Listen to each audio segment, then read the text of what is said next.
திருச்சிற்றம்பலம். அருள் தரும் சிவகாமி அம்மை உடனுரை அருள்மிகு கைலாயநாத பெருமான் திருவடிகள் போற்றி போற்றி. எம்பிரான் அருணகிரிநாதர் திருவடிகள் போற்றி போற்றி.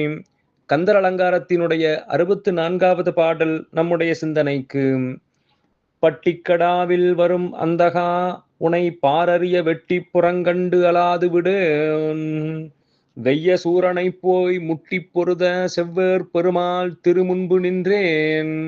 கட்டி புறப்படடா சத்திவால் என்றன் கை அதுவே.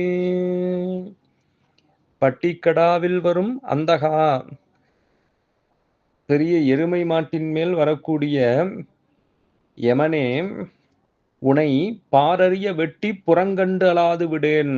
உன்னை இந்த உலகமெல்லாம் பார்க்கும்படியாக வெட்டி உன்னை வெற்றி பெறுவேன்.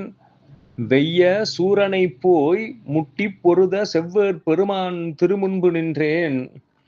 அங்கே கொடுமை பல செய்த சூரபதுமனை தன்னுடைய திருக்கை வேளால் வெற்றி பெற்ற முருகப்பெருமானுடைய திருக்கோயிலே, அவருடைய சந்நிதியிலே நான் அவர் முன்பு நின்று கொண்டிருக்கிறேன். கட்டி புறப்படடா சத்திவால் என்றன் கையதுவே.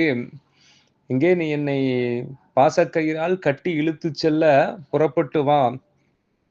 சக்திவால் எந்தன் கையிலே இருக்கின்றது, முடிந்தால் வந்து என்னை வென்றுபார் என்று யமனை பார்த்து முருகப்பெருமானுடைய திருவடி எமை எப்போதும் காத்து கொண்டிருக்கின்றது என்று அருணகிரிநாதர் சொல்லி, நாமும் முருகப்பெருமானுடைய திருவடியை சிந்தித்து கொண்டிருந்தால் யமனுடைய பயத்திலிருந்து, அவன் வந்து விடுவானோ என்கின்ற பயத்திலிருந்து தப்பித்து